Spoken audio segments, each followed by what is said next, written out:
ধৃতৰাষ্ট্ৰৰ ৰাজসভাত বিদুৰে চিঞৰি উঠিল, ঠিক আছে তেনেহলে মই এই যুদ্ধত অংশ নলওঁ। এই বুলি কৈয়েই ধৃতৰাষ্ট্ৰৰ ৰাজসভাৰ পৰা বিদুৰে প্ৰস্থান কৰিলে। তেওঁ সিদ্ধান্ত লৈ পেলাইছিল যে কৌৰৱ আৰু পাণ্ডৱৰ মাজত হ'বলৈ যোৱা কুৰুক্ষেত্ৰৰ যুদ্ধত তেওঁ কৌৰৱৰ হৈ যুদ্ধত অংশগ্ৰহণ নকৰে। কিন্তু কিয়? তেওঁতো কৌৰৱৰ প্ৰধানমন্ত্ৰী আছিল আৰু এই মহাযুদ্ধত নিজৰ ৰজাকে যদি তেওঁ সহায় নকৰে তেন্তে ইয়াতকৈ ডাঙৰ অধৰ্ম আৰু কি হ'ব পাৰে। কিন্তু আকৌ বিদুৰ হৈছে ধৰ্মৰ প্ৰতীক আৰু গোটেই মহাভাৰতখনৰ ভিতৰত যুধিষ্ঠিৰক ধৰ্মৰ পথ অনুসৰণ কৰিবলৈ কেৱল মাত্ৰ বিদুৰেই পৰামৰ্শ দি আহিছিল। তেনেহলে কুৰুক্ষেত্ৰৰ যুদ্ধত অংশগ্ৰহণ নকৰাৰ সিদ্ধান্ত বিদুৰে কিয় গ্ৰহণ কৰিলে?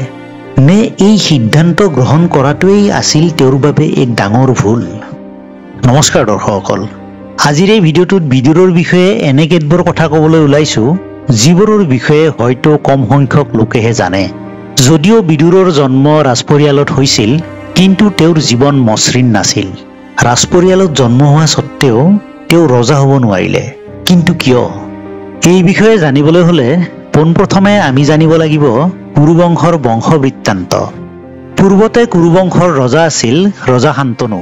তেওঁৰ প্ৰথমা পত্নী দেৱী গংগা আৰু দ্বিতীয় পত্নী সত্যৱতী। শান্তনু আৰু দেৱী গংগাৰ পুত্ৰ আছিল পিতামহ ভীষ্ম। পুত্ৰ ভীষ্মক ৰজা শান্তনুৰ হাতত অৰ্পণ কৰি দেৱী গংগাই তেওঁক এৰি গুচি যায়।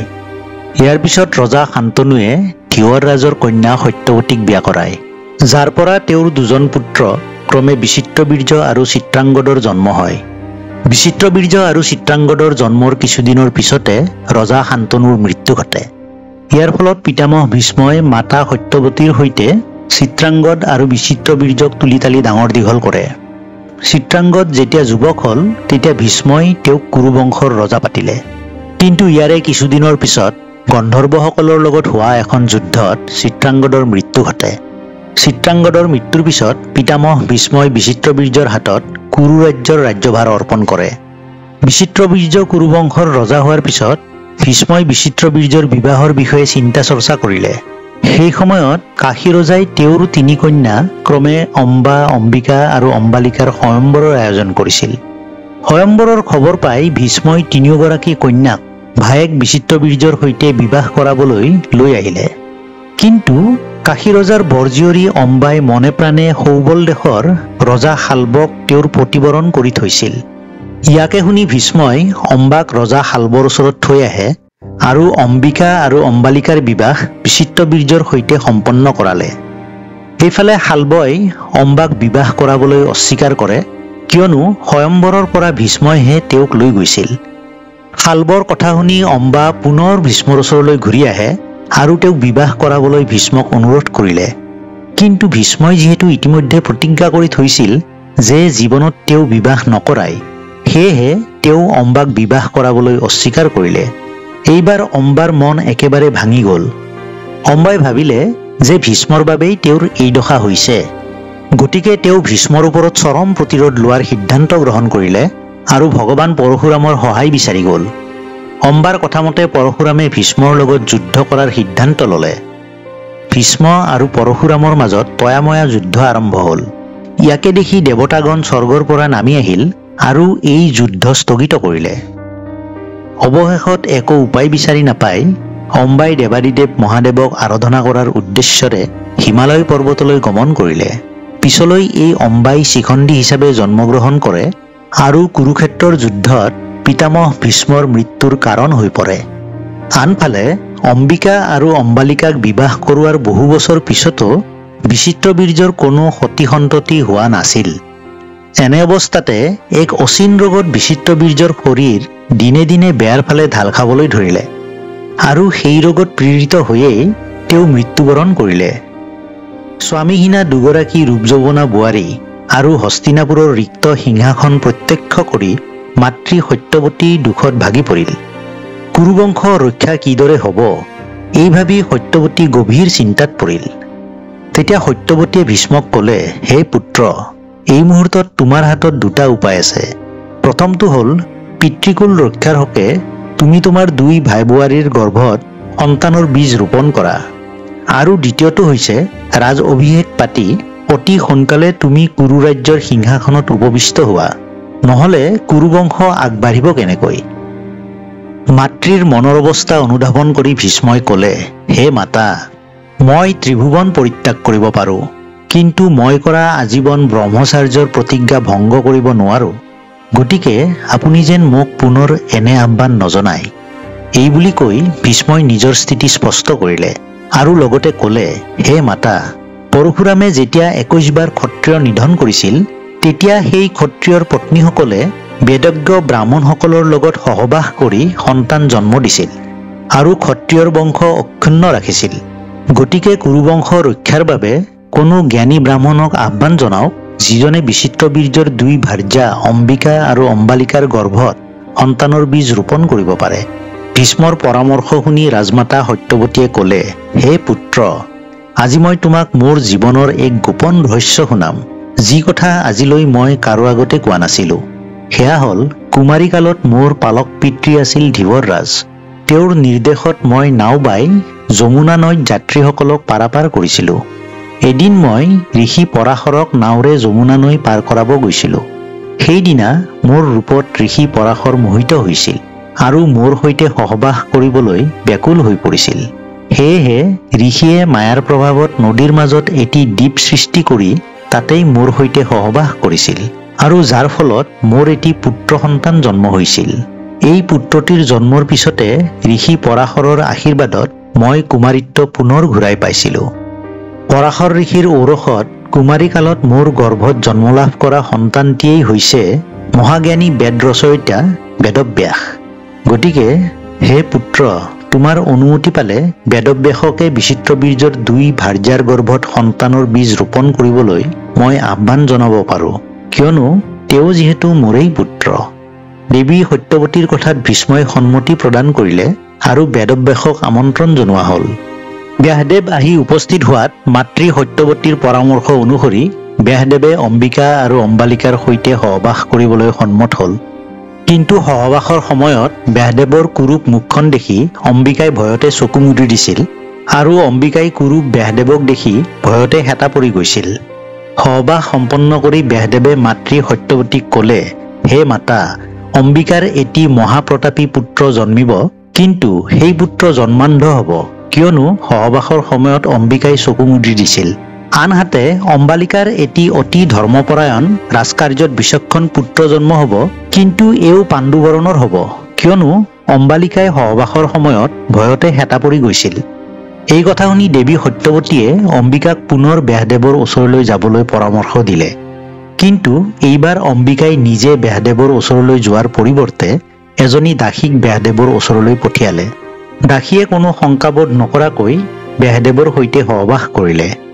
এইবাৰ ব্যাসদেৱে মাতা সত্যৱতীৰ ওচৰলৈ গৈ ক'লে, হে মাতা, এই দাসীৰ গৰ্ভত জন্ম হ'বলগীয়া পুত্ৰটি বেদজ্ঞানত নিপুণ, ধৰ্মপৰায়ণ আৰু অত্যন্ত বিদ্যাৱান হ'ব।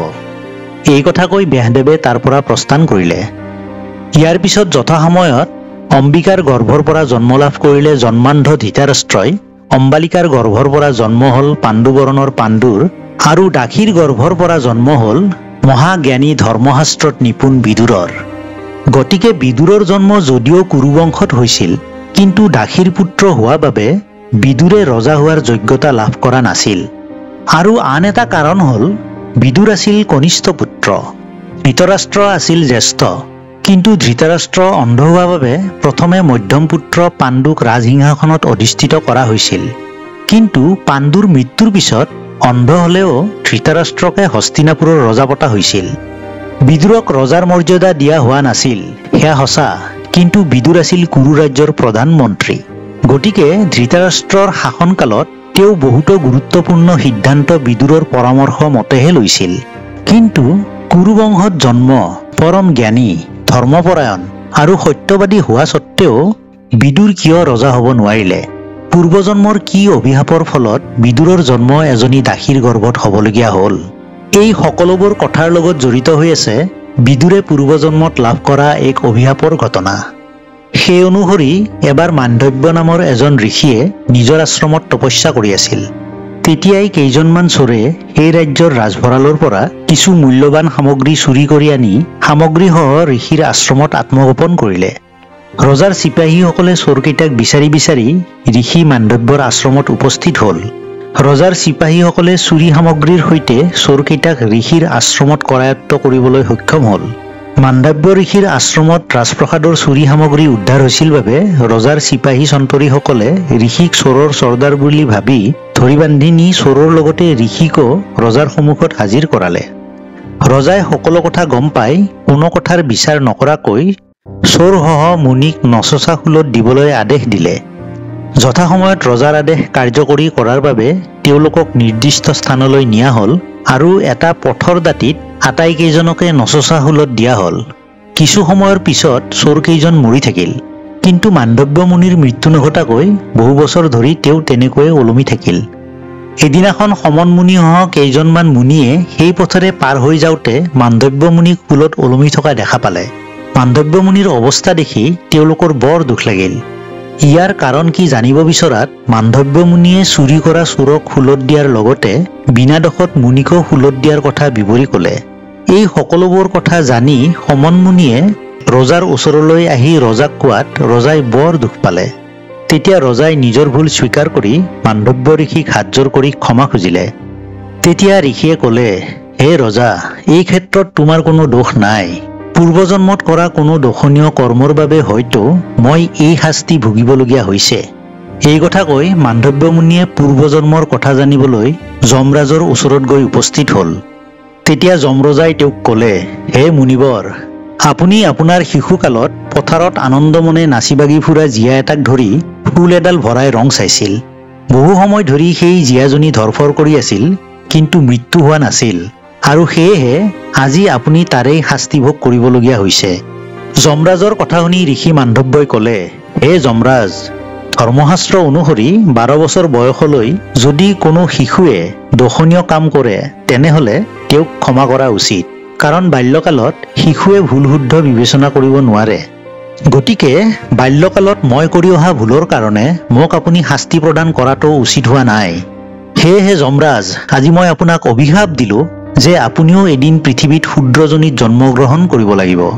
আপুনি ৰাজবংশত জন্মগ্ৰহণ কৰিব, বুদ্ধিত বৃহস্পতি হ'ব, ধৈৰ্য সহ্যগুণ সকলো থাকিব, সুদক্ষ ৰাজনীতিজ্ঞও হ'ব, কিন্তু আপুনি ৰজা হ'ব নোৱাৰিব। ধৰ্ম আৰু অধৰ্মৰ মাজত থিয় হৈ আপুনি বিপাঙত পৰিব। আপোনাৰ সন্মুখতে অধৰ্ম সংঘটিত হ'ব, কিন্তু আপুনি একো কৰিব নোৱাৰিব। নীৰৱে সকলো সহ্য কৰিব লাগিব। এইদৰে ক্ৰোধিত হৈ ঋষি মাণ্ডব্যই যমৰাজক অভিশাপ দি তাৰ পৰা প্ৰস্থান কৰিলে, আৰু ঋষি মাণ্ডব্যৰ এই অভিশাপৰ ফলতেই যমৰজাই বিদুৰ হিচাপে দাসীৰ গৰ্ভত জন্মগ্ৰহণ কৰিছিল। মহাভাৰতত বিদুৰ নিজেই ধৰ্মৰাজ যম আৰু পাণ্ডুৰ জ্যেষ্ঠ পুত্ৰ যুধিষ্ঠিৰ আছিল ধৰ্মৰ ৰক্ষক।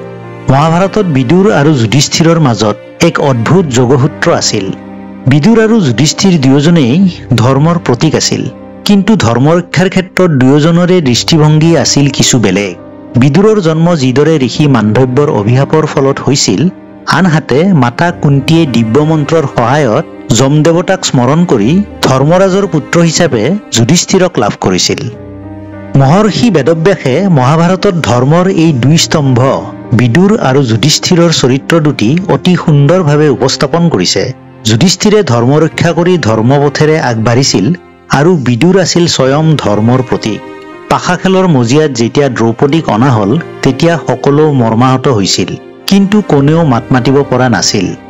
আনকি যুধিষ্ঠিৰেও একো ক'ব পৰা নাছিল, কিয়নো তেওঁ যিহেতু দ্ৰৌপদীক পাশা খেলৰ পণ হিচাপে ৰাখি হাৰিছিল, গতিকে ধৰ্ম ৰক্ষা কৰি দ্ৰৌপদীৰ ওপৰত চলা সকলো অত্যাচাৰ তেওঁ নীৰৱে সহ্য কৰিবলগীয়া হৈছিল।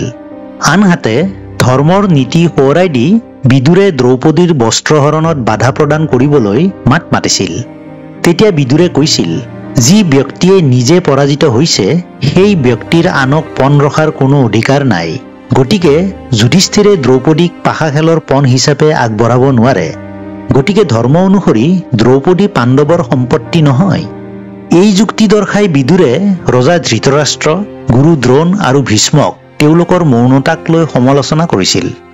বিদুৰ যিহেতু নিজেই ধৰ্মৰাজ যমদেৱৰ ৰূপ আছিল, গতিকে সমগ্ৰ মহাভাৰতত তেওঁ যুধিষ্ঠিৰক বহুবাৰ ধৰ্মৰ পথ দেখুৱাই ৰক্ষা কৰিবলৈ চেষ্টা কৰিছিল।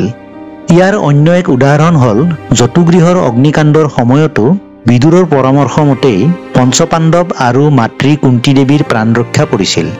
যেতিয়া কুৰুক্ষেত্ৰৰ যুদ্ধৰ আগে আগে শ্ৰীকৃষ্ণই পাণ্ডৱৰ হৈ শান্তিৰ প্ৰস্তাৱ লৈ হস্তিনাপুৰত উপস্থিত হৈছিল, তেতিয়া কৰ্ণ আৰু দুৰ্যোধনে অতি উলহ মালহেৰে শ্ৰীকৃষ্ণক আদৰণি জনালে। কিন্তু শ্ৰীকৃষ্ণই দুৰ্যোধনৰ বাসভৱনত নিশা কটাবলৈ অমান্তি হ'ল আৰু দাসীপুত্ৰ বিদুৰৰ সৰু প্ৰজাটোতে নিশা কটোৱাৰ সিদ্ধান্ত ল'লে।